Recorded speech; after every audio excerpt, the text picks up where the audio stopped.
Je voudrais vous remercier d'abord d'être présent. Évidemment, c'est un thème, on en reparlera peut-être dans la journée, mais qui me tient à cœur depuis de nombreuses années. Et donc, je suis très content que vous soyez là. Et puis, je suis très content d'être venu en Bretagne Sud, que je ne connaissais pas. Je connaissais d'autres parties, mais pas celle-là. Et c'est vraiment très beau. Alors, on va essayer de survoler un petit peu. Donc, c'est un espèce de pot pourri de plein de choses. Et finalement, j'essaye un peu de m'adapter à ce que j'imagine être l'intérêt du public, mais peut-être que je me trompe un petit peu, donc il ne faudra pas hésiter après à essayer de poser des questions. Alors, la question allait nourrir les gens, qui, pourquoi et comment, juste parce que finalement, même si j'imagine, mais peut-être que je me trompe, que vous occupez principalement du grand âge, en fait, il faut manger à tous les âges de la vie. Et en fait, la question qui est très simple, c'est est-ce que les besoins nutritionnels sont les mêmes durant toute la vie? Alors, en fait, quand on la pose la question, on sait que la réponse, elle est dedans. Évidemment, non. Et ça pose quand même un problème, notamment dans le milieu dans lequel je travaille, moi, qui est un hôpital universitaire. Parce qu'en fait, l'alimentation, elle est la même pour tout le monde dans le milieu dans lequel j'exerce. Ce qui est déjà une vraie question. Voilà. Et puis, on pourra discuter pour quelles raisons c'est ça, mais c'est souvent ce problème par rapport à des contraintes techniques et budgétaires. Alors, les enjeux nutritionnels, évidemment, là, je les ai mis, c'est de manière très, très, très caricaturale. Mais globalement, un enfant, son objectif, c'est de grandir. Une fois qu'il est grand, enfin qu'il a presque terminé, l'objectif finalement en termes de santé publique, c'est d'essayer de résister à la pression de la malbouffe. Pour les adultes jeunes, et tout le problème c'est de savoir jusqu'à quand on est jeune, c'est d'essayer de faire en sorte de prévenir les maladies qui peuvent être liées à la surcharge pondérale, donc l'obésité, le diabète et certains cancers qui sont liés à l'alimentation. Et puis le problème, c'est que progressivement, on devient un petit peu moins jeune, et puis finalement, on devient, si tout va bien, vieux, et que là, la question de la prévention des maladies à long terme s'efface progressivement par rapport à la prévention d'une maladie qui est beaucoup plus à court terme qu'à la dénutrition. Et le problème, c'est que je ne peux pas vous dire quand ça se passe, parce que c'est dépendant des individus. Et puis, la personne dépendante, quel est l'enjeu nutritionnel ? Eh bien, écoutez, peut-être traiter la dénutrition, mais finalement, je vais vous montrer que je ne suis pas complètement sûr qu'il y ait encore des enjeux nutritionnels à ce moment-là. Alors, on aime, quand on essaye de faire les choses d'un point de vue épidémiologique, faire ce qu'on appelle des trajectoires de vie. Alors ici, il y a deux trajectoires caricaturales opposées. La trajectoire verte de quelqu'un qui a eu une bonne santé, donc déjà des bons gènes, pas de maladies qui venaient de l'extérieur, et puis qui a mangé correctement, qui a fait du sport, qui n'a pas fumé, qui n'a pas trop bu, et qui finalement vieillit, parce qu'à la fin de la vie, tout le monde meurt, même ceux qui n'étaient pas dénutris, mais qui vieillit correctement. Et puis, il y a celui qui est sur la courbe rose ou violette, quelqu'un qui a fait un petit peu moins attention, a fumé, avait peut-être un peu trop mangé, peut-être bu, et qui finalement a un certain nombre de pathologies qui vont arriver plus tôt, plus gravement chez lui, en fonction en fait, de cette exposition au risque.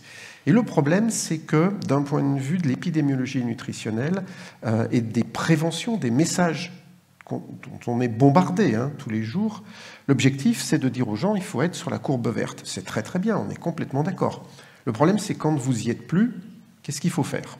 Et est-ce qu'il faut essayer d'y revenir en maigrissant, éventuellement, s'arrêtant de fumer, on est bien d'accord, mais vous voyez ce que je veux dire, c'est que finalement, c'est très compliqué. Et que la question qui se pose pour nous, est-ce que ça marche, ça? Hop là, non, là j'ai fait quelque chose, je ne sais pas quoi. J'ai appuyé sur un mauvais bouton. Ouais, c'était ça que... Normalement, ça marche bien avec les petites flèches. Oui, mais je voulais le pointeur. Il n'y a pas de pointeur, mais je vais me débrouiller autrement. Normalement, il y a un pointeur.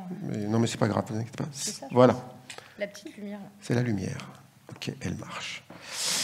Et donc, finalement, la question qui va se poser, si, comme je l'imagine, vous travaillez principalement dans le grand âge, avec des gens qui sont finalement beaucoup plus souvent dans cette situation, c'est de se dire comment je dois nourrir ces personnes-là. Par rapport à tout un message qui est compliqué, qui est souvent, que je dis, à la fois univoque et schizophrène, c'est que, en fait, les gens, dans la vie de tous les jours, on est bombardés devant ce genre de choses. La publicité de choses qui nous font soi-disant plaisir, après ça dépend des goûts. Moi, j'aime pas le Nutella et j'aime pas le McDo, mais n'empêche que là-dessus, il y en a plein d'autres qui, au contraire de moi, adorent ça. Et puis on a beau vous écrire en dessous que finalement, c'est ça qui est amusant dans ces publicités, c'est qu'on vous dit en dessous qu'il ne faut pas manger ce qu'on vous fait la publicité en dessus, hein, d'accord ? Vous voyez comme plus, ils sont ultra fortiches parce que le numéro 5, pour les 5 pots, je vous promets, il n'est pas là par hasard, hein, il fait référence aux 5 fruits et légumes.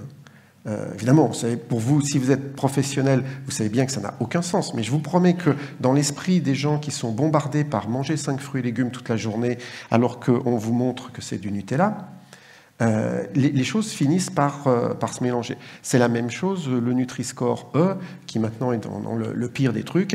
Est-ce que vous allez mourir parce que vous allez manger du foie gras ? On peut demander aux gens qui habitent dans le sud-ouest de la France, je pense qu'ils vous répondront que non. Vous voyez ce que je veux dire ? Et donc, le problème du message qui a pénétré les esprits, et peut-être même le vôtre, c'est de dire que tout le monde doit manger quelque chose pour prévenir les maladies de surcharge, alors que nous nourrissons des gens dont ce n'est plus le problème.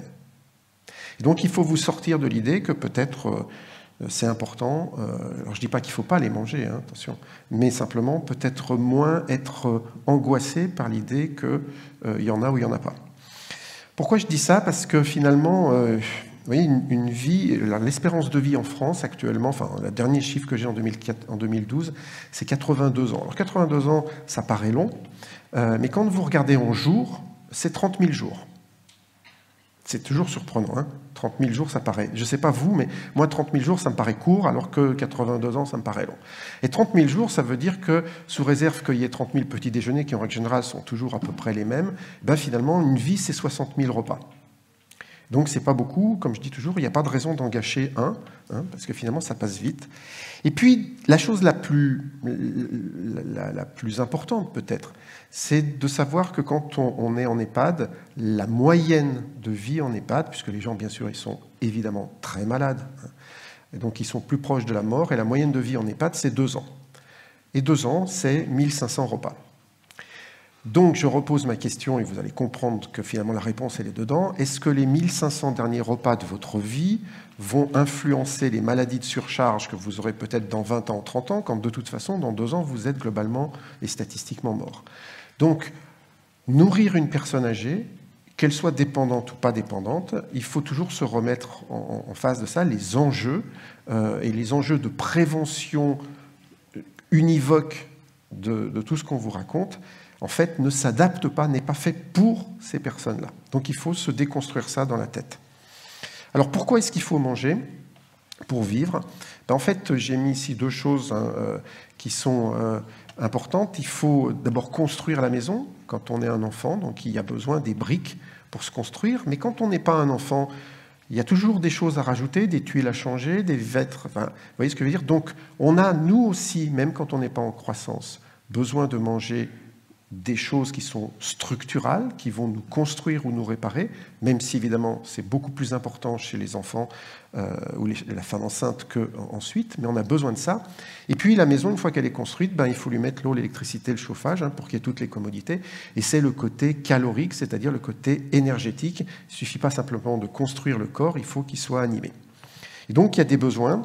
Ces besoins, ils sont à la fois en calories et on va dire en structure, dans lesquelles bien sûr, les vitamines et les nutriments sont importants, mais ne sont pas non plus les choses les plus fondamentales en fonction de le moment de notre, on va dire, de notre trajectoire de vie. Alors, qu'est-ce qu'on mange et qu'est-ce qu'on est ? Parce que ça aussi, c'est quelque chose d'intéressant. Alors évidemment, c'est toujours de manière très, très schématique, hein. Globalement, on est censé manger à peu près 50% de glucides, 15% de protéines, et puis le reste de lipides. Alors, j'insiste sur ce 35% de lipides. Vous allez voir pourquoi. Le problème, c'est qu'est-ce qu'on est quand on regarde un mammifère, donc l'homme est un mammifère, il est composé de quoi en termes de réserve énergétique? Et bien, vous voyez qu'en fait, en termes de réserve énergétique, nos réserves, c'est de la graisse, et puis des muscles, et puis il n'y a presque pas de réserve de glucides. C'est-à-dire que nous, on mange des glucides, mais en fait, on n'en stocke pas. En tout cas, pas sous la forme de glucides.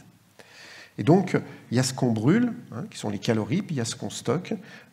Et ce qu'on stocke, quand on doit stocker éventuellement des glucides, très souvent, c'est sous forme de lipides, c'est-à-dire qu'on sait les transformer en lipides. L'inverse, on ne sait pas faire. Et puis, il y a des nutriments qu'on ne sait pas faire, qu'on appelait à une époque les nutriments essentiels.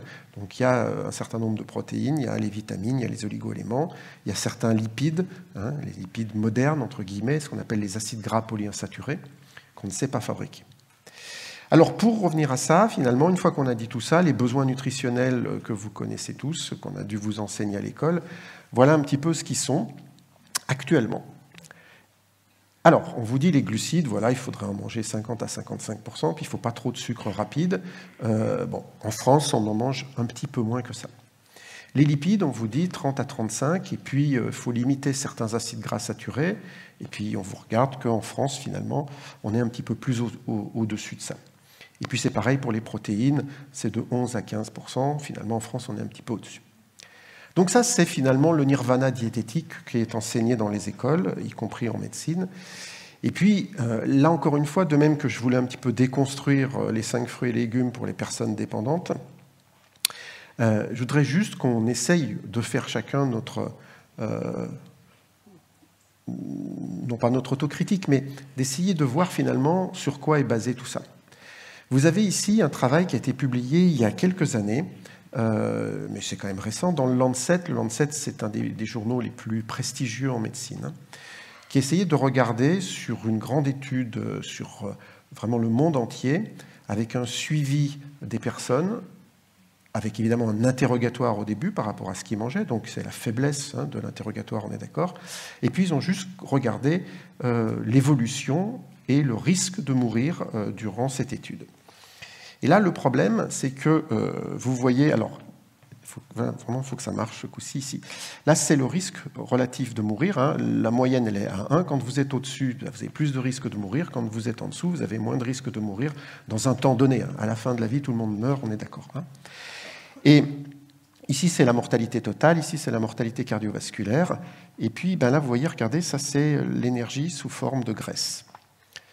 Et le problème, c'est que vous voyez que plus on en mange de la graisse, alors, vous voyez, nous, on est plutôt à 30-35, en théorie, le nirvana. Vous voyez que quand on monte, on meurt encore moins, y compris de maladies cardiovasculaires. Évidemment, ça jette un pavé dans la mare. Mais on va nous dire, mais c'est des bonnes graisses. Alors, vous regardez ici, c'est les graisses saturées. Alors, les graisses saturées, quand on les prend un peu trop saturées, ça augmente légèrement le risque. Enfin, ça reste encore en dessous. Mais sur la mortalité globale, ça ne fait rien. Donc on peut regarder tout ça, les monoinsaturés, les polyinsaturés, tout ce que vous voulez. Puis finalement, qu'est-ce qui fait qu'on meurt plus dans cette étude? Encore une fois, je vous rappelle, une étude internationale. C'est quand on mange trop de glucides.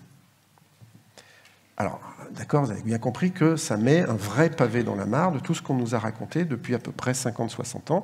Alors évidemment, pour que ça monte en glucides, il faut en manger vraiment beaucoup. Nous, Français, on est très protégés, vous inquiétez pas. Avant qu'on arrive à 70% de glucides, voilà. Alors vous allez me dire, c'est les glucides rapides, c'est des trucs comme ça. Non, non, non, rien du tout. Là-dedans, il y a des Chinois dont le glucide de base, c'est le riz. Vous êtes bien d'accord que c'est pas du sucre en poudre. Donc, voilà, lisez-la, cette étude, faites-vous votre opinion. Très clairement, elle met un vrai pavé dans la mare. Et pourtant, même si ça fait bientôt 3-4 ans, publié dans la revue de médicale la plus prestigieuse qui soit, on continue à vous dire qu'il faut manger plus de glucides et moins de lipides. Donc là, encore une fois, faisons aussi notre propre introversion.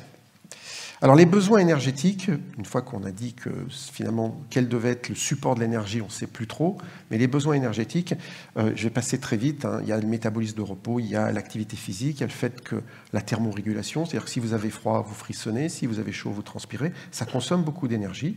Et puis il y a la croissance et la grossesse, et puis il y a les pathologies. Et là aussi, les pathologies, pendant très longtemps, on pensait qu'être malade, ça augmentait beaucoup la dépense énergétique. En fait, il y a très peu d'études, mais quand on les fait, les études, on se rend compte que c'est loin d'être le cas. Maintenant que la douleur est prise en charge, globalement, il n'y a pas d'augmentation majeure du métabolisme énergétique. Donc, quand un malade maigrit, c'est très souvent parce qu'il mange moins, rarement parce qu'il consomme plus. Alors, qui est-ce qu'on nourrit? Alors, d'abord, l'estimation de la dépense énergétique, je vais aller vite, hein, mais globalement, on peut la calculer, on peut la mesurer, il y a plein de choses techniques. Puis finalement, il y a un truc qui est très simple, c'est un peu le doigt mouillé. Et le doigt mouillé, c'est que globalement, il faut manger 30 à 35 kilocalories par kilo et par jour, quand on n'est pas obèse, hein, quand on a un poids normal. Et puis finalement, ce qui marche le mieux, c'est de peser les gens. Ils grossissent, ils mangent trop, ils maigrissent, ils ne mangent pas assez, pour faire simple.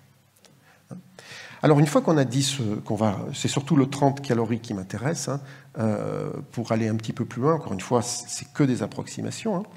Et qui c'est qu'on nourrit? Alors moi, je vous donne le poids des gens dont j'ai la charge dans un hôpital, hein, ce qui évidemment n'est pas forcément le cas d'un EHPAD, mais vous voyez que les adultes qu'on a, nous, l'âge moyen, c'est 64 ans, le poids des hommes, le poids des femmes, et puis les personnes âgées qui est dans un centre de long séjour, qui globalement est un peu comme un EHPAD, c'est 86 ans, et vous voyez les poids.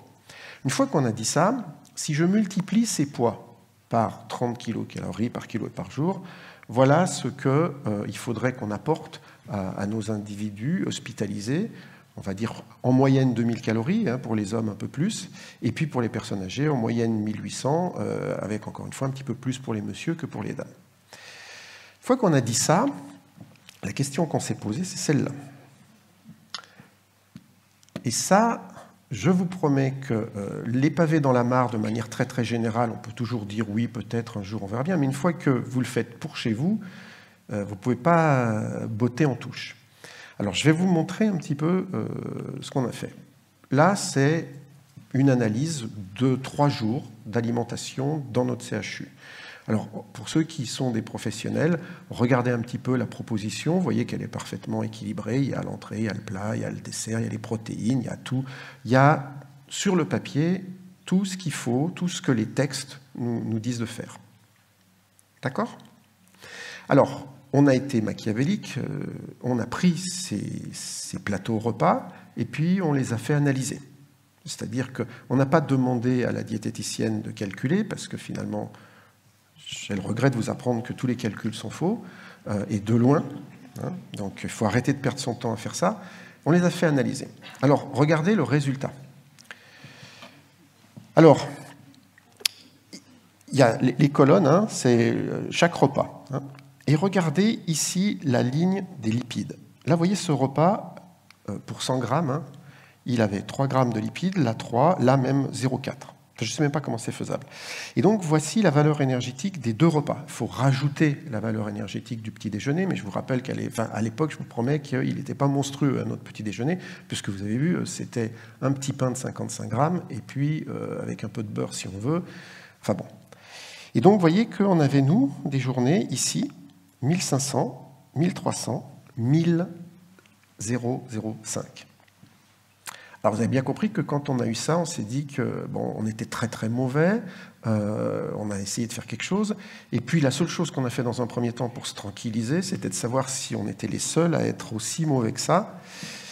Alors, je ne vous donne pas le nom de cet autre CHU, hein, mais vous pouvez me croire. Ici, c'est donc un filet de dinde à l'ananas. Alors ça, c'est la portion pour 100 grammes, la portion complète. Vous voyez, lipides annoncés, c'est-à-dire le restaurateur, il a imaginé, il a fait sa fiche recette, il se dit j'ai ça, et puis finalement, regardez la différence, on en trouve 10 fois moins.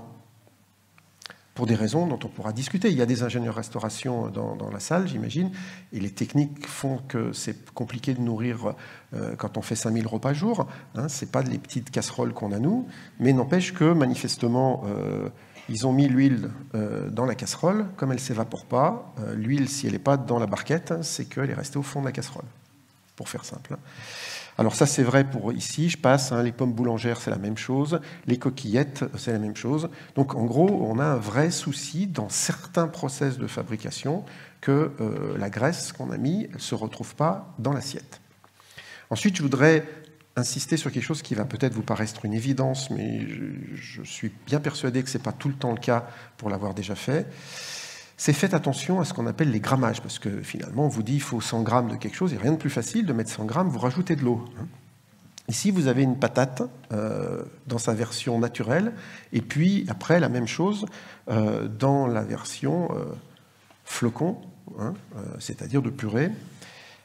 Et évidemment, la différence entre les deux, c'est qu'on a enlevé l'eau. Donc une pomme de terre normale, il y a à peu près 0,85 kcal par gramme. Quand elle est sous forme de glucides purs, elle est dans cette situation-là à 3,6. Évidemment, dans la vraie vie, on a rajouté de l'eau ou du lait ou tout ce qu'on veut pour retrouver quelque chose. Hein. Alors je vous montre ça sur la pomme de terre, ça vous paraît évident, mais c'est parce que je ne peux pas vous montrer la même chose avec de la viande. Parce que si je vous mets de la poudre de protéines d'un côté et une viande de l'autre, vous n'allez pas voir. Mais l'idée, c'est ça. Hein. Maintenant, vous imaginez un morceau de viande d'un côté et puis de la poudre de viande de l'autre côté. Pourquoi je dis ça? Parce que dans les nouveaux process de cuisson, il y a les températures basses qui ont plein d'intérêts organoleptiques, c'est plus tendre, on est complètement d'accord, donc on applaudit, sauf quand on nous dit que ça permet de mettre moins de viande, parce que la cuisson perd beaucoup moins d'eau. Ici, vous avez la même, alors c'est une, je ne vois plus trop, mais de mémoire, c'est une cuisse de pintade, hein, cuite ici en basse température, ou en traditionnelle, et là, basse température, et vous voyez que par gramme, il y a beaucoup moins de calories, parce qu'en fait, elles ont beaucoup moins perdu d'eau. Donc, encore une fois, elle est meilleure à manger. Mais si vous faites le grammage sur ce type de poids, vous allez me dire, ben, j'en mettrai moins. Alors, sur une cuisse, il y a pas de on ne va pas diviser une cuisse en deux, hein, mais sur des morceaux de viande, on peut parfaitement. Et ça peut paraître, ça peut vous surprendre, mais moi, j'ai lu des articles dans des revues pour ingénieurs restauration expliquant que l'intérêt d'acheter ces fours, c'était que ça allait leur faire des économies de viande. C'est évidemment scandaleux. D'accord, n'empêche que ça a été non seulement dit, mais écrit. J'ai la trace. Donc, faites attention. Moi, je suis un fervent partisan de ça. Pour avoir goûté avant-après, c'est bien meilleur. Mais ce n'est pas pour donner moins de viande aux malades. Alors, donc, la question que je vous pose à vous, hein, c'est est-ce que vous êtes allé jusqu'à vous faire aussi mal que nous? Alors, ça fait mal au début, mais je vous promets que c'est le seul moyen de faire des vrais correctifs. Et là, les chiffres que je vous ai montrés sont des chiffres d'il y a 5 ans. À Grenoble, on est revenu maintenant dans les clous des calories. On a en moyenne 2200 calories sur le plateau, avec un seuil de calories à 2000. On ne descend jamais en dessous de ça. Donc, si vous voulez, les corrections qui nous sont imposées par en fait, le résultat, hein, n'empêche que c'est quand même extrêmement utile pour pouvoir s'améliorer. Alors ensuite, il y a une autre raison, c'est comment on a pu en arriver là. Pour ceux qui, malheureusement, en étaient arrivés là. Alors, il y a de multiples raisons, mais il ne faut pas se cacher, il y a une raison qui est celle-là. C'est qu'il y a souvent, pas toujours, mais souvent, une difficulté à financer la restauration, notamment dans les CHU. Je vous promets que moi, je suis président de mon clan depuis maintenant plus de 15 ans, que j'ai mis à peu près... Et puis avant, j'étais vice-président, donc il m'a fallu presque 15 ans pour enfin obtenir le prix de l'achat des denrées au CHU de Grenoble. Donc, quand on ne veut pas vous montrer un chiffre, c'est qu'on en a honte, ou qu'on sait que, même si on n'en a pas honte, il va faire réagir. Alors, c'est quoi le prix moyen en France? Alors, la diapositive ici, je la tiens d'un truc parfaitement officiel hein, qui s'appelle le Conseil national de l'alimentation. Ce jour-là, ils avaient eu le mauvais goût de m'inviter, donc j'ai chopé la diapositive. Voici la structure alimentaire du coût d'une journée hein, dans des CHU. Hein. Là-dessus, c'est de mémoire, ils avaient 14 CHU. Ce n'était pas tous les CHU de France, mais ils avaient fait une moyenne. Alors, vous voyez que le coût alimentaire, à la fois des denrées, du personnel, de l'électricité, du gaz, de l'amortissement, c'était estimé en France, il y a 3-4 ans, hein, à 11,20 €.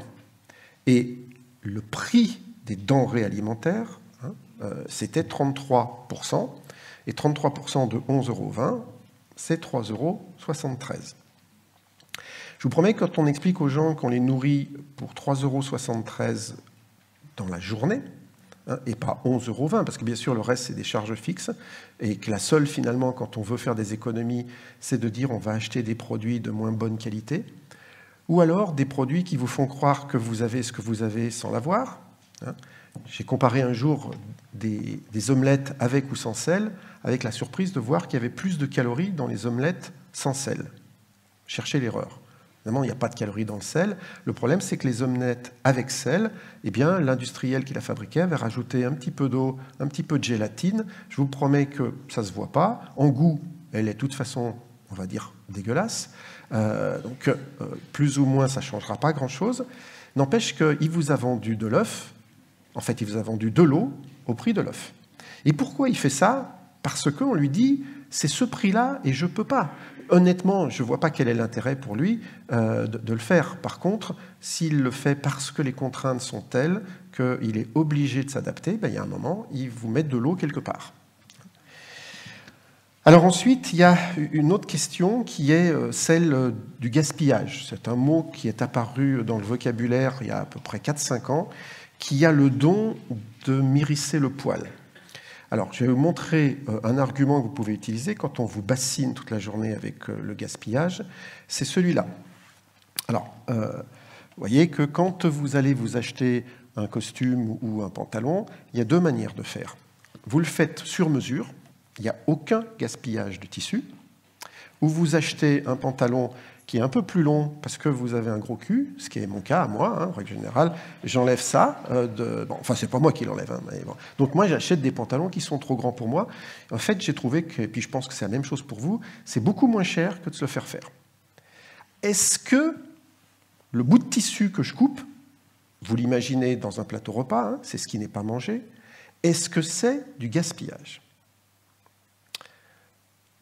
Pour moi, ce n'est pas du gaspillage puisque c'est moins cher. Parce que c'est bien beau de nous expliquer qu'il faut faire encore plus d'économies parce qu'on gaspille, mais simplement, moi j'ai dit aux gens, il n'y a aucun problème. Vous me faites des plateaux avec 3 grammages, hein, parce que c'est à peu près facile, celui qui mange beaucoup, celui qui mange peu.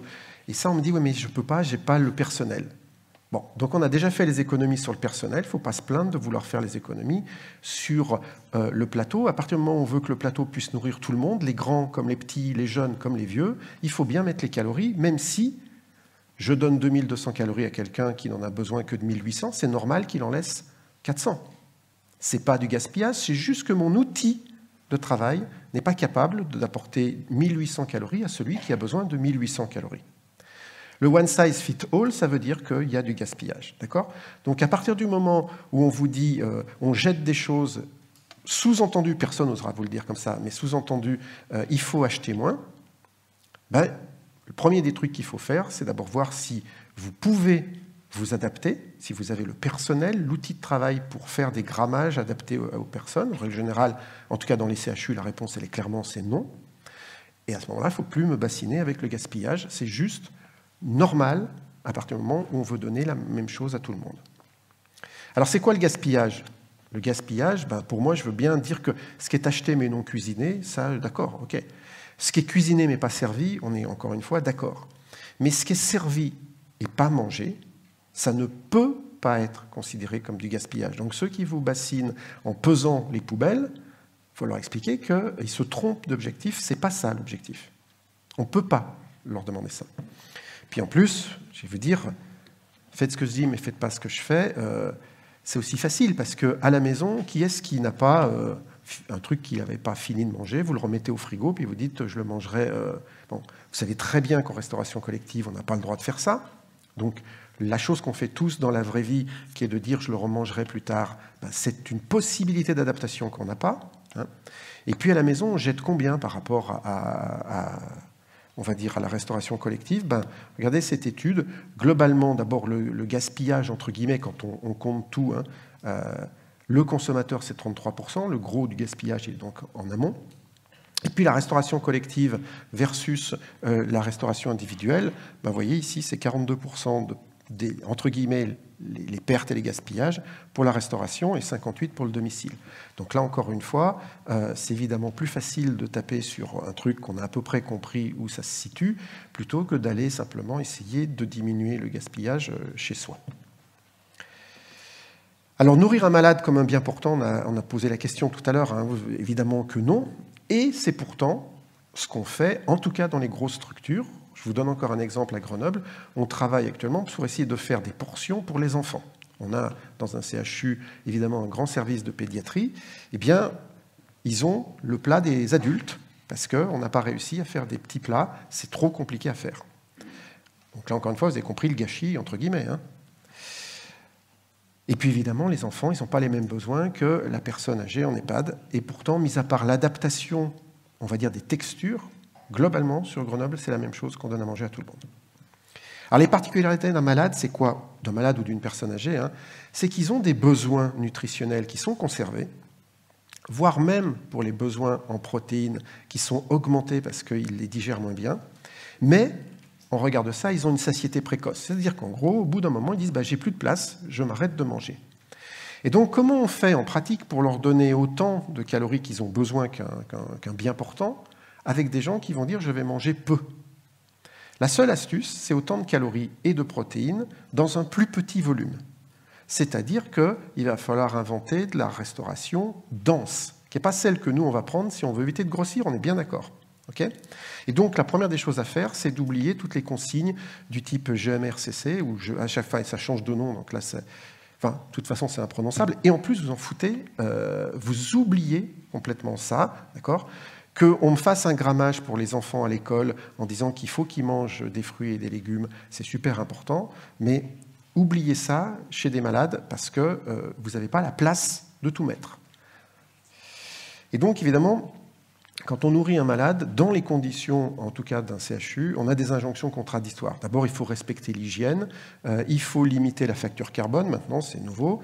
Évidemment, il faut rester dans l'enveloppe allouée, sachant que vous ne savez pas quelle est l'enveloppe.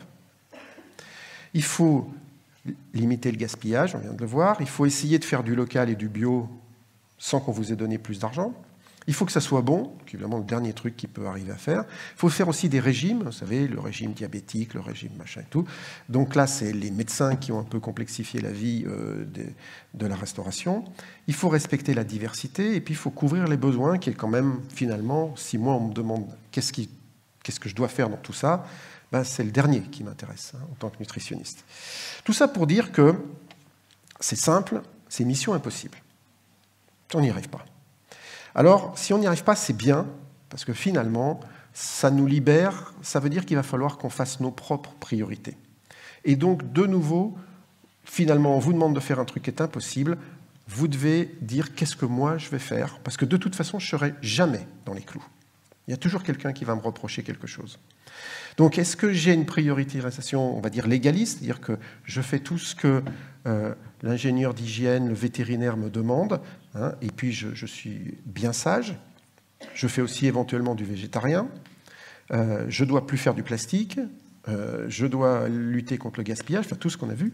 Ou finalement, vous vous en foutez de tout ça, et vous dites, moi, mon problème, c'est de nourrir des gens. Et c'est quel objectif pour le patient? Est-ce que son objectif à lui, c'est le plaisir de manger, ou est-ce que c'est un objectif de bénéfice de santé? Vous avez bien compris que plus l'âge avance, moins le bénéfice de santé, il existe en termes de prévention des maladies de dans 10 ans, de dans 20 ans. Par contre, la prévention de la dénutrition, elle est maintenant. Quels moyens humains j'ai pour les faire manger, pour distribuer, pour fabriquer? Quels moyens financiers j'ai? Et là, il faut peut-être aller se battre là-dessus. Et les besoins en calories et les besoins en protéines, finalement, c'est assez facile une fois qu'on a dosé et qu'on sait qui on nourrit. Et puis, quelles envies, hein, les gens qui vous disent c'est bon, c'est pas bon, et puis les gens qui débarrassent, qui vous disent, ils vous disent que c'était bon, mais ils ne l'ont pas mangé. Hein, donc là, encore une fois, essayez de... Bon, alors, vous avez bien compris dans quel côté mon cœur balance, hein, d'accord? N'empêche que ce n'est pas si simple que ça. Alors, pour essayer de vous aider, maintenant, vous avez un certain nombre de documents, on va dire, qui peuvent faire des contre-propositions scientifiques. D'abord, vous avez des recommandations de la Société francophone de nutrition clinique et métabolisme et de l'Association francophone des diététiciens nutritionnistes sur l'alimentation. Alors, il s'agit de personnes adultes, hein, et dans les établissements de santé, donc ils sont malades. Alors les recommandations, vous pouvez les trouver, il y en a plein, mais je vous donne celles qui me semblent les plus importantes. D'abord, les gens ont dit, OK, il y a un consensus, il faut qu'on donne 2000 calories à tout le monde, compte tenu des gens qu'on a, sauf exception, c'est 2000 calories. Ensuite, on suggère, tout en sachant que c'est un vœu pieux dans beaucoup de situations, d'avoir un choix. Parce que les gens, quand ils choisissent au moins, même entre deux, ils mangent mieux que quand c'est imposé, ça a été bien démontré. Sauf que le choix, c'est quelque chose de très compliqué. Ensuite, le sucre, le sel, les collations, là on est complètement à contre-courant. D'abord, il est recommandé de faire 3 repas par jour, mais aussi des collations quand on est malade, puisque finalement on mange mal. Donc il ne faut pas grignoter, vous avez bien compris que quand vous dites aux gens de faire des collations, c'est l'inverse de « il ne faut pas grignoter ». C'est une autre manière de dire la chose. Donc il faut grignoter. Le sucre, il n'y a plus de régime diabétique. D'accord ? Donc ça aussi, s'il existe encore chez vous, sortez-le de vos habitudes, parce que les gens à la maison, ils n'ont pas de régime diabétique. D'accord ? Donc si vous devez équilibrer un diabétique, il faut apprendre à l'équilibrer avec du sucre. Il a droit aussi, alors évidemment, pour ceux que ça fait 80 ans qu'ils mangent sans sucre, quand vous leur montez un truc qui a le goût sucré, ils font des bonds comme ça, ils pensent que vous allez les tuer. Bon, donc il faut un peu leur expliquer. Et puis le sel, c'est pareil, le régime sans sel strict, ça n'existe plus. Nous, sur Grenoble, on a fait disparaître, ce qui permet à tout le monde d'avoir du pain normal. C'est-à-dire que le pain sans sel, il n'y en a plus chez nous, depuis 10 ans. Et la proposition en sel, elle est chez nous de 6 grammes par jour. Parce que, par contre, les cuisiniers se sont mis à peser, à vérifier, et on leur a dit, là-dedans, on n'en rajoute pas. Et puis l'enrichissement, qui est le complément nutritionnel oral que vous pouvez utiliser quand tout le reste n'a pas fonctionné, ou quand vous n'avez pas les moyens de faire le reste.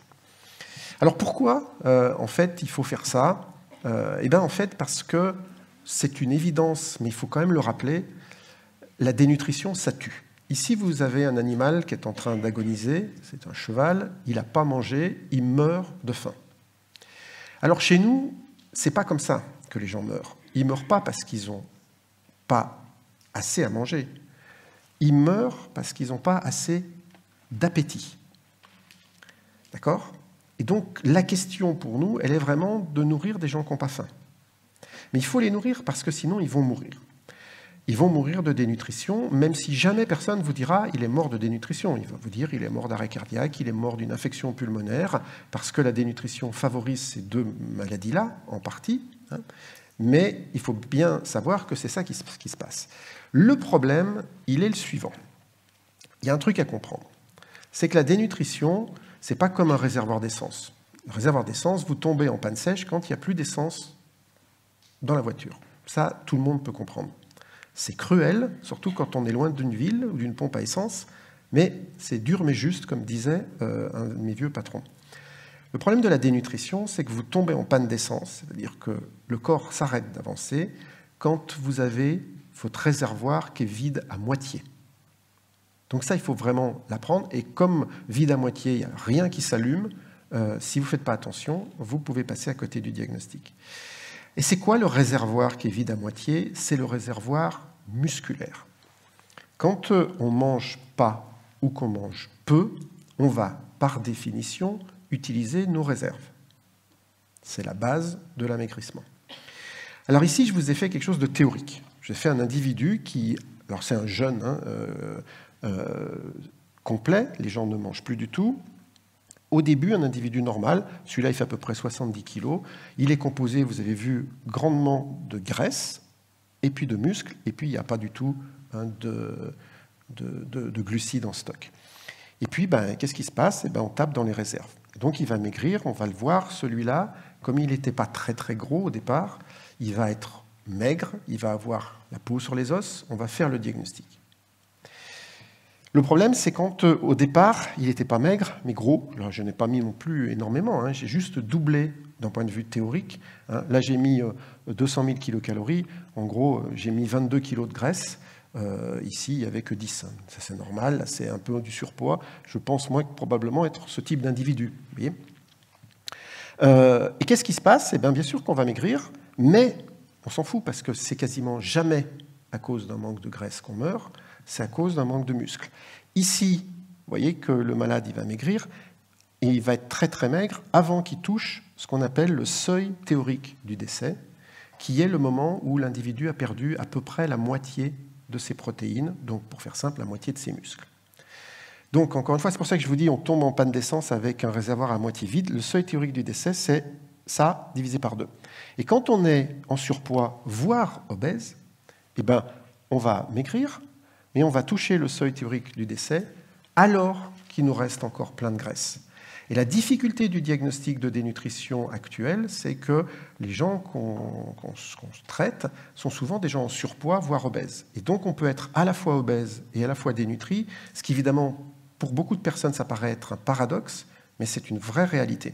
Et pourquoi? Qu'est-ce qu'il faut comprendre? Il faut comprendre qu'on est fait, nous, de ça. Donc là, c'est une IRM de cuisse, hein, c'est le jambon humain, on va dire. Hein. Eh bien, il y a de l'énergie dans la graisse, et puis il y a les défenses, pour faire très très général, hein, les défenses dans les muscles. Et le pronostic de la dénutrition, il est bien ici. Alors, pour tout le monde, quand on perd des muscles, on fait des infections, et pour des personnes âgées, en plus, quand on perd des muscles, on fait des chutes. Quand on fait des chutes, on se casse quelque chose. Quand on se casse quelque chose, on rentre ou on précipite l'entrée en institution. Et le problème, c'est que avec l'âge, maintenant vous avez compris, hein, là c'est 2 personnes différentes, de même index de masse corporelle, un jeune, un moins jeune, et moi qui commence à arriver pas loin de ça, hein, j'en suis pas encore, mais bon, je suis malheureusement obligé de savoir que j'ai moins de muscles que quand j'avais 20 ans. Il me reste 5 minutes, 10 minutes ? Oui, il n'y a pas de problème. Et donc, là, c'est vrai chez les personnes âgées, et c'est vrai ici chez les obèses. Donc là, je vous ai mis 2 personnes avec des scanners, on vous a colorié en rouge les muscles, hein. Ils ont tous les 2 le même IMC, et vous voyez ici, on va dire, un obèse avec plein de muscles. Celui-là, il est métaboliquement parfait. Il est gros, d'accord, mais il n'est pas, en règle générale, il n'y a pas de maladie. Et puis, un obèse qui a fait plein de régimes débiles, hein, pour perdre du poids, et il a perdu du poids, il a perdu ses muscles. Il a toujours les bourrelets de graisse, hein, qu'on voit très bien autour. Donc, évidemment, ça, c'est facile avec un scanner, c'est facile quand je vous l'explique. Dans la vraie vie, c'est évidemment un petit peu plus compliqué. Donc, comment on fait? Alors, je vais vous donner l'astuce, qui est, encore une fois, évidemment, pas aussi pertinente qu'un scanner, mais comme vous n'avez pas des scanners, vous avez par contre des balances. Et ce qu'il faut comprendre, c'est que dans la graisse, il y a 9 kilocalories, ça vous le savez, parce qu'il n'y a pas d'eau. Dans le muscle, on va dire dans la protéine, dans les livres, c'est 4,7. Mais dans la vraie vie, avec l'eau qu'il y a autour des protéines, c'est environ 1 kilocalorie. Hein, ça dépend du type de viande, on va dire. En fait, ça dépend s'il y a de la graisse dans la viande ou pas. Mais si c'est une viande très très pauvre, en graisse, globalement, c'est à peu près ça. Ce qui fait que quand vous consommez vos calories, s'il vous faut 100 calories, 100 calories de graisse, ça ne va pas faire lourd. 100 calories de muscle, ça va faire 100 grammes. D'accord ? Et donc, l'amaigrissement, il est rapide quand on perd du muscle, qu'on soit malade, en bonne santé, qu'on fasse un régime débile ou quoi qu'on fasse, et il est lent quand on perd de la graisse. Et donc, c'est pour ça que le diagnostic, le dépistage, il est là, il est nulle part ailleurs. Vous n'avez pas besoin de scanner, vous avez besoin de balance.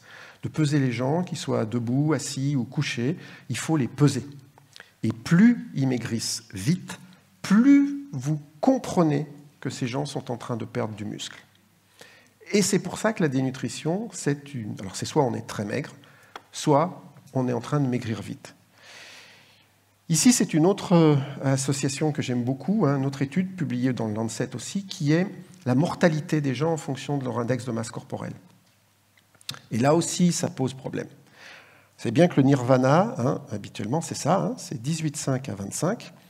Ici, c'est l'odd ratio, c'est-à-dire qu'en gros, là, c'est ceux qui, sur un temps donné, vont mourir le moins possible. Et puis ceux qui, quand ça monte, eh ben, ils meurent plus. Et vous voyez que les gens très maigres, ils meurent plus que les gens qui sont normaux. Ça, c'est les obèses. Mais regardez bien que le 18,5, qui est encore une fois plutôt bien, les gens sont très contents, quelqu'un qui a 18,5, il a la mortalité de quelqu'un qui a un IMC à 40, qui est obèse. Donc là, encore une fois, c'est gentil de nous expliquer qu'il faut être maigre, mais ce n'est pas basé sur l'évidence. Alors là, évidemment, je n'ai pas parlé pour les jeunes, hein, mais pour les moins jeunes, là, c'est la même courbe, mais en fonction de l'âge. D'accord ? Et donc, en fonction de l'âge, donc les moins de 50 ans, les plus de 50 ans, voilà, les jeunes, donc les jeunes, on est d'accord, c'est mieux d'être maigre, mais plus on vieillit, plus c'est intéressant. Puis vous voyez, en plus, il n'y a presque plus d'effets, parce qu'en gros, ceux qui étaient morts... à ce moment-là, il y en a plein d'autres qui sont déjà morts. Tout le monde ne va pas à 80 ans, d'accord ? Donc, encore une fois, voilà. Alors, les chiffres clés de la dénutrition, une fois que je vous ai expliqué ça, c'est au moins 2 millions de personnes en France. Le chiffre, il est acté par le ministère de la Santé, on est probablement au-dessus de ça. Les personnes âgées à domicile, on pense que c'est environ 400 000, et en EHPAD, on a calculé ça à 270 000. Autant vous dire qu'il y a 3,5 millions de diabétiques en France, il y a à peu près autant de dénutris. Donc, il faut vraiment comprendre que la dénutrition n'est plus quelque chose qui se passe ailleurs, dans des endroits où les gens n'ont pas à manger, c'est chez nous, ici et maintenant. Alors, je vous disais que les conséquences pouvaient être graves. Ici, vous avez la mortalité, c'est des gens qui leur sont malades, hein, ils ont un cancer, il y en a qui mangent, il y en a qui ne mangent pas. Ceux qui mangent correctement, c'est là. Ici, on prend 100% de la population. Hein. Chaque fois qu'il y a une marche d'escalier, c'est qu'il y a des décès. En fonction du temps, ici, c'est les jours. Donc, c'est des cancers très graves ici. Hein. Mais vous voyez que ceux qui mangent et ceux qui mangent moins. Donc, là, encore une fois, quand on vous explique que la dénutrition, elle tue, là, bien sûr, personne ne va dire qu'il est mort de dénutrition, il avait un cancer, la belle excuse. D'accord ? Mais n'empêche qu'ils sont morts à peu près 3 fois plus vite, si vous regardez de manière horizontale, hein, entre là et là, 3 fois plus vite parce qu'ils étaient dénutris, parce qu'ils ne mangeaient pas. Alors, le problème, c'est que s'il n'y avait pas de traitement, ça ne sert à rien, mais les traitements, il y en a. Là, c'est un article du Lancet qui a 2 ans seulement, qui est un article absolument extraordinaire. Je vais essayer d'aller vite, mais je vous conseille de le lire, même si vous ne lisez pas l'anglais, faites-vous le expliquer, parce qu'il est génial. C'est la prise en charge dans des CHU en Suisse par des diététiciennes, avec une étude randomisée. Le malade, il a une diététicienne ou il n'en a pas. Toute pathologie confondue. D'accord ? Alors la diététicienne, elle fait ce qu'elle peut, hein, puis au bout de 5 jours, si ça ne marche pas, elle appelle le nutritionniste pour qu'on mette une nutrition artificielle. Qu'est-ce que c'est comme résultat ? Dans le temps, en bleu, ceux à qui on dit manger, en rose, ceux à qui on dit manger avec l'aide de la diététicienne. C'est le pourcentage de ceux qui mangent suffisamment. Regardez déjà, dans la vraie vie, spontanément, il n'y a qu'un patient sur 2 qui couvre ses besoins. Avec la diététicienne, il y en a 80%. C'est mieux. Qu'est-ce que ça fait en termes de survie ? En termes de survie, hein. Ici, c'est la mortalité à 30 jours, toute pathologie confondue. D'accord ? Alors, évidemment, ça ne paraît pas énorme, 30 jours, heureusement qu'on ne meurt pas tout le temps à 30 jours après être dans un hôpital, mais vous voyez qu'il y a une différence, elle est significative.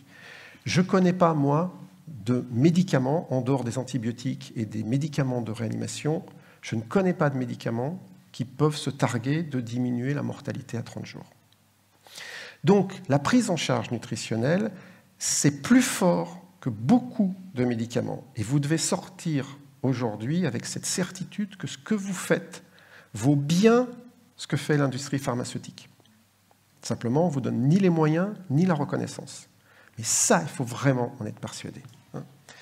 Alors, quand elle ne tue pas la dénutrition, elle augmente les maladies infectieuses. Ici, c'est les infections nosocomiales, hein, dans une étude. Ici, ils ne sont pas dénutris, ils sont modérément dénutris, ils sont sévèrement dénutris. Vous voyez que ça augmente les infections, tout le monde le sait depuis tout le temps, c'est écrit dans tous les livres de médecine, et pourtant, on fait quoi ? On donne des antibiotiques quand ils ont l'infection, plutôt que d'essayer de les nourrir, avant qu'ils en aient une. Et la conséquence, c'est que ça augmente la durée de moyenne de séjour. Ça, c'est l'étude de Grenoble. Nous, ici, dans la population non dénutrie, c'est presque 14 jours, presque 17 quand ils sont dénutris, et puis presque 21 quand ils ont une dénutrition sévère. Donc le constat, c'est que la dénutrition, ce n'est pas un symptôme, c'est une maladie. D'accord ? C'est une maladie. Elle est fréquente, elle est grave et elle est curable. C'est ça la bonne nouvelle. Il faut donc la prévenir, la diagnostiquer, la traiter, la dépister. Il faut faire quelque chose, quoi. Il ne faut pas rester les bras ballants. Alors la prévention, elle passe en plein de choses. D'abord, il faut arrêter de se masquer la face. Il faut reconnaître ça comme une réalité. Évidemment, quand vous arrivez au ministère en disant « j'ai une nouvelle maladie qui touche 2 millions de Français », ils n'ont pas trop envie d'entendre ça parce qu'il va falloir les traiter, ces 2 millions. Donc il faut arrêter ça. Il faut arrêter les régimes débiles, voire les régimes tout court. Il faut que les gens, notamment les personnes âgées, puissent manger correctement sans avoir mal. Donc l'hygiène bucco-dentaire, c'est important. Les soins bucco-dentaires sont importants. Il faut faire de l'activité physique, c'est sûr. Et puis, il y a plein de choses qu'on pourra rediscuter, puisque là, j'ai dépassé mon temps, qui est d'arrêter les certitudes. Vous savez, j'ai essayé de vous déconstruire pas mal de trucs. Et puis, il faut peser les gens. Et puis, si vous les avez avec vous, autour de vous, ben, quand ils mangent moins, il faut faire ça. Alors, je vais juste terminer en vous disant que, voilà, celle-là, je l'aime beaucoup. Hein. Qu'est-ce qui est juste dans la phrase « éviter de manger trop gras, trop sucré, trop salé », c'est le mot « trop ». Les gens qui ne mangent pas assez, ils n'ont pas beaucoup de risques de manger des frites et du ketchup s'ils aiment ça. D'accord ? Et donc, finalement, on sait bien que la balance nutritionnelle, c'est toujours ça. Hein. Ceux que vous devez éviter de manger pour grossir, c'est ceux qu'il faut manger pour éviter de maigrir. D'accord ? Donc moi, je ne veux pas vous dire de manger du Nutri-Score E à tous les repas, mais quand même, à un moment, arrêtez d'avoir peur. D'accord ? Alors, dernière chose, je suis là en tant que représentant du collectif de lutte contre la dénutrition. Vous savez qu'on a obtenu, grâce à notre action de lobbying, il faut bien le reconnaître, la création d'une semaine nationale de la dénutrition. Cette semaine, cette année, elle est du 12 au 20. L'année dernière, on avait réussi à faire tout ça en France. J'espère qu'on fera beaucoup plus, on est déjà plus. Alors, si ça vous intéresse, si vous n'êtes pas au courant, il faut vous inscrire, il faut nous dire ce que vous voulez faire pour que vous ayez le droit d'utiliser ce logo-là, qui est le logo du PNNS. Hein. C'est nous qui l'avons fait, mais il appartient au ministère, donc vous ne pouvez pas l'utiliser sans demander l'autorisation. Il faut juste vous inscrire, le site, vous le trouvez partout, hein, et puis vous pouvez faire plein d'actions. Alors, la deadline officielle, c'est le 30, hein, donc c'est bientôt. Donc il vous reste encore une semaine pour vous inscrire, pour obtenir en fait un certain nombre de choses qui sont ça. C'est-à-dire qu'il y a des affiches, il y a des... D'ailleurs, j'en ai quelques-unes, si vous voulez, je vous les laisserai. Je les mettrai à l'entrée. Hein. Voilà. Bon, et puis dernière chose, vous faites déjà plein de choses. Mais vous le savez, le grand public ne le sait pas. Moi, je vous le dis d'autant plus que je suis intéressé à la question et que quand j'ai discuté avec ça, j'ai découvert plein de choses. C'est-à-dire que moi, j'ignorais plein de choses alors que je suis censé être un expert. Donc, profitez de cette semaine pour vous faire connaître et reconnaître. Et finalement, la seule chose qu'on vous demande, c'est vous vous inscrivez, puis vous dites « je fais cette semaine ce que je fais le reste du temps ». Vous mettez une petite affiche, vous mettez un logo, vous mettez tout ce que vous voulez, mais il y a déjà plein de choses qui sont faites, il n'y a pas besoin de réinventer l'eau tiède, mais utilisez cette semaine pour faire caisse de résonance sur ce que vous faites déjà. Voilà, je vous remercie. Merci beaucoup.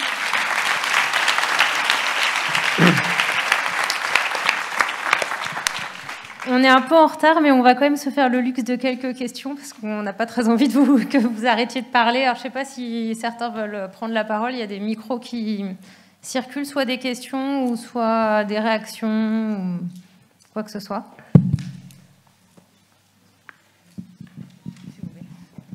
Bonjour. Juste une question technique. Quel laboratoire vous a permis l'analyse des repas hospitaliers ? Alors là, c'est celui-là qu'on avait, à l'époque, on avait trouvé, c'est un laboratoire qui était en Touraine. Je peux vous retrouver le truc. Mais en fait, nous, maintenant, ce qu'on a fait, c'est qu'on le fait faire par un laboratoire qui est celui qui nous fait les analyses bactériologiques. Et en fait, maintenant, c'est rentré dans notre cahier des charges. On fait analyser tous les... Enfin, il y a le plan été, il y a le plan hiver, hein, puisque c'est quand même très stéréotypé chez nous, mais on fait analyser par le même laboratoire que celui qui nous fait les analyses bactériologiques. Donc en fait, c'est très facile. C'est très très facile à faire. Je me posais une question, les 2000-2200 calories en texture modifiée, mixée ou hachée, ça nécessite quand même des fractionnements, des combinaisons, des choix spécifiques de produits, parce que c'est hyper compliqué. Hein. Oui. Alors pour l'instant, comment vous faites ? Non, en fait, pour l'instant, on ne fait pas. C'est-à-dire, enfin, plus exactement, on ne sait pas. C'est-à-dire qu'on n'a pas analysé pour l'instant les calories qu'il y avait dans nos menus. Ils sont faits maison chez nous. Hein. Ceux de l'industrie, par contre, c'est que de la flotte. Donc là-dessus, vous pouvez regarder. C'est impossible de donner 2000 calories à quelqu'un avec les plats industriels sans rajouter 2 CNO par jour. Ça, c'est clair. Mais par contre, si vous le faites, finalement, quand il s'agit de mixer, au lieu de rajouter de l'eau, si on rajoute un peu d'huile, ça le fait très bien. Donc, moi, je ne peux pas vous donner quel est le chiffre, on ne l'a pas fait. C'est prévu qu'on le fasse cette année. On voulait déjà régler le gros du problème avant de s'attaquer au menu à texture modifiée. Bonjour. Nous sommes justement en train de mettre en place, l'endroit où je travaille, les nouvelles recommandations en supprimant les menus diabétiques, ce genre de choses. J'aimerais bien savoir comment vous avez fait pour augmenter la quantité de matière grasse dans vos menus, puisque visiblement vous avez réussi à obtenir les 2000 calories. Donc comment avez-vous fait? On a expliqué de manière répétée aux différents ingénieurs restauration qu'on a eus et à leur équipe ce qu'on souhaitait. Et on a réussi à faire les choses au moment où il y en a un qui est parti à la retraite. En gros, on avait bien compris que c'est... Voilà. Donc c'est tout à fait faisable. Ça veut dire par contre d'expliquer aux équipes un truc qui, encore une fois, parce que les équipes, elles sont bombardées par le même message que tout le monde, c'est-à-dire que la graisse, c'est le pire des ennemis. Donc il faut expliquer les choses tranquillement. Bon, j'ai les outils, mes diapositives sont à disposition, donc vous pourrez les utiliser. Voilà, on peut raconter tout ce qu'on veut, mais quand on vous dit qu'en mangeant plus de graisse, on meurt moins, bon, moi je veux bien qu'on me dise que c'est le contraire, mais bon, d'accord, il y a l'industrie du cholestérol derrière, enfin l'industrie de l'anti-cholestérol derrière, on a bien compris, mais n'empêche que les chiffres, ils sont comme ça, on peut rien y faire, quoi. Donc les dernières données épidémiologiques, elles vous disent que la graisse, c'est pas si mauvais que ça. Alors attention, on ne parle pas de la graisse qui a cramé des trucs transhydrogénés, des choses comme ça. Mais en gros, il ne faut pas avoir peur de manger un petit peu d'huile d'olive, quoi. Ou du beurre, si vous voulez, ici. Moi, je suis savoyard, mais je me suis mis à l'huile d'olive. Mais voilà, donc le premier truc, c'est d'aller faire ça. Ensuite, il y a manifestement des problèmes de matrice. C'est-à-dire dans la cuisson, c'est facile de rajouter de l'huile dans une purée, c'est facile de rajouter de l'huile dans un gâteau, dans une crème épaisse. C'est très dur de rajouter de l'huile dans des pâtes parce que ça brille et les gens vous disent c'est dégueulasse parce qu'on en voit trop. Donc là, il faut le savoir-faire des restaurateurs, à eux de leur expliquer qu'il faut qu'ils en mettent plus, ils vont trouver l'astuce. Mais c'est sûr que dans les pâtes, s'il n'y a pas une sauce un peu épaisse, très vite, entre guillemets, on dit ça baigne, quoi. Donc il y a des... En fait, ça c'est vraiment le côté, c'est le challenge de leur expliquer qu'il faut repenser toutes les recettes pour faire des petits volumes et glisser de l'huile un peu partout sans que ça se voie. Et c'est faisable.